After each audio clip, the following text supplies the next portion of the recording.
আসসালামু আলাইকুম। কেমন আছেন আপনারা সবাই? আশা করি যে যেখানে আছেন সবাই অনেক ভালো আছেন, সুস্থ আছেন।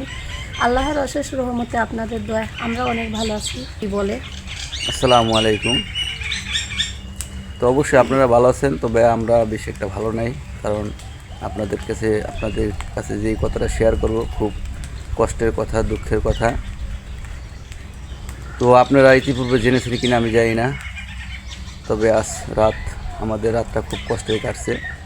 কেননা আমার ছোট বোন তিশা, তার শাশুড়ি আমার মহিমা ইন্তেকাল প্রায় করেছেন। রাত তখন 1টার দিকে ইন্তিকাল করেছেন। ইন্না লিল্লাহি ওয়া ইন্না ইলাইহি রাজিউন। তো কথাটা প্রকাশ করতে অনেক খারাপ লাগছে, কারণ যেই লোকটার প্রসঙ্গে আজ কথা বলতেছি, আমার মামিমা একটা লোক ছিল, অত্যন্ত ভালো, সবার সাথেও অনেক মিলেমিশে থাকতো, অনেক ভালো মনের একটা মানুষ ছিল। তো ঘটনাটা শুরু হয়েছে, আপনারা তো জানেন যে তিশা এবং বাপ্পি আমাদের এখানে। তো আমার ভাগ্না তানা ফোন দিছে যে বাপ্পির কাছে যে আবু দাদির শরীরটা অনেক খারাপ। তখন ভিডিও কলে কল দিছে, আমরা দেখলাম যে ভিডিও কলে মহিমা বললো যে তোমার চিন্তা করো না, আমার বুকটার মধ্যে একটু ব্যথা, এছাড়া কোনো সমস্যা নাই। হার্ট স্ট্রোক করছে তো মনে এই হয়। কথা বলতে বলতেই কিছুক্ষণের মধ্যে দেখলাম সে সেন্সলেস হয়ে গেল। তো সেন্সলেস হওয়ার পরে তাকে প্রাথমিকভাবে যেই ট্রিটমেন্ট ছিল, হাসপাতাল নেওয়ার সুযোগ পায় নাই।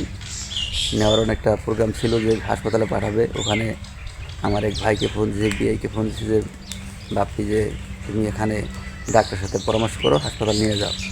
কিন্তু ডাক্তার কাছে নিতে পারেনি, এর আগেই এই যে সে মুসালিন, ইন্তেকাল এদিকে করছে। আসো।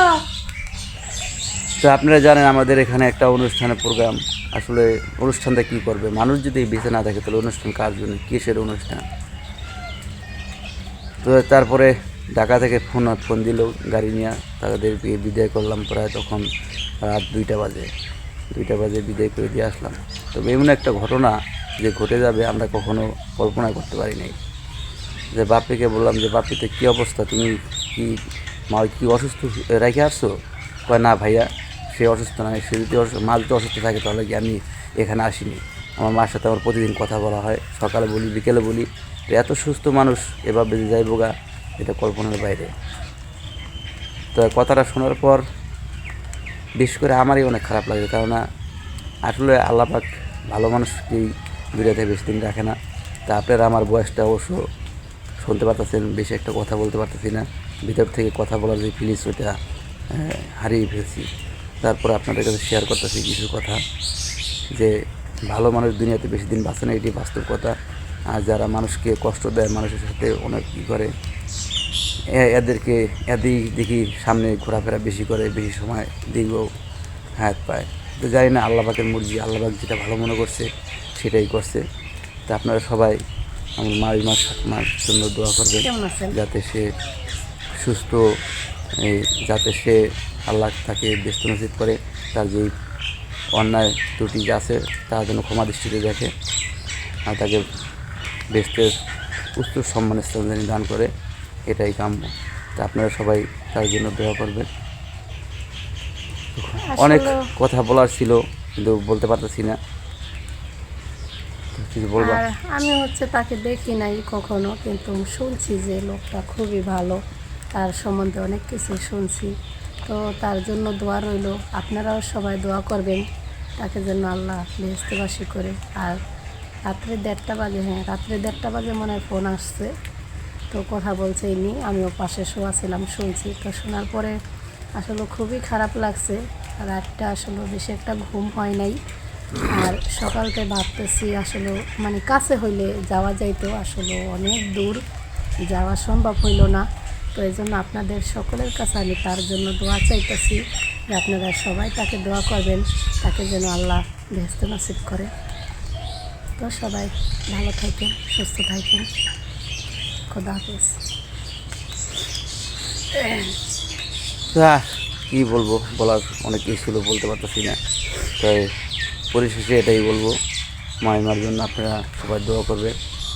আর আরেকটা তার গুণ ছিল, সেটা অবশ্য বলি নেই। তো মানুষ যদি বিপদে পড়ে, টাকা পয়সা বা শারীরিকভাবে খুব যদি কোনো সমস্যা থাকে, তো সবার আগে সর্বপ্রথম সে সামনে গেছে, তাকে হেল্প করছে, সাহায্য সহযোগিতা, টাকা দিয়ে, শ্রম দিয়ে, সব কিছু সে করতো। এরকম একটা ভালো মানুষ ছিল। তো তার জন্য আবার বলছি, তার জন্য সবাই দোয়া করবেন, সবাই ভালো থাকেন। ভালো হয়েছে, মগ বলছে করে দেবো তো উপরে বসো গেল। আজকে অনেক কুয়াশা পড়ছে, আর ঋতু পরিবর্তন হচ্ছে, সবাই ঠান্ডা ঠান্ডা বাপ। এই জন্য সকালবেলা আমি চা খেয়ে খাইতেছি। লাইছি, তুমি খেয়ে রয়েছো? আমার ঠান্ডা মাথা ব্যথা করতেছে। মাঘ মাস শেষ, ফাল্গুন মাস চলে এসে দেখেন কি কুয়াশা, মানে এই প্রচণ্ড কুয়াশা পড়ছে আজ। নেন কি কাকে এই চলে আসছে গরম গরম চা, গরম গরম চা। বিস্কিট নিছেন? হ্যাঁ, চা দিয়ে টুস বিস্কিট দিয়ে মজাই লাগে। আন ঘরে আন কাকি।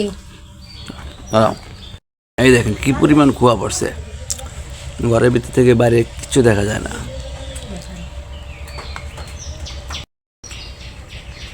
এই যে মুসালিন হলো চা দিয়া মুড়ি দিয়া নিছে, আর মুসালিনের বাপা হলো চা দিয়া বিস্কিট দিয়া, দুইজনে দুই আইটেম। মুসালিন ওদিক ঘুরা রয়েছ কে? মুসালিন এদিকে ঘুরো, এদিক ঘুরা বসো। হ্যাঁ, ওই যে ওষুধ খায় না, আর এই যে কেমন কাশতাছে দেখেন সকাল থেকে মুসালিনে।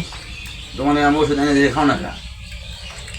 কাশের ওষুধটা খাইতেই চায় না, নাপাটা পুরো বোতল সুদ্ধা খাই লাইতে চায়। ওষুধ খাও না কে? কাজ ভালো হবে না তো না খাইতে। ওষুধ খাও, হ্যাঁ খাইব। তো মাঘ মাস শেষ হয়ে ফাল্গুন মাস চলে আসলো, আজকে 2 দিন। দেখেন আকাশের অবস্থা, আজকে অনেক কুয়াশা পড়ছে, আর বৃষ্টির মতো টপ টপ করে পড়তেছে চালের উপরে।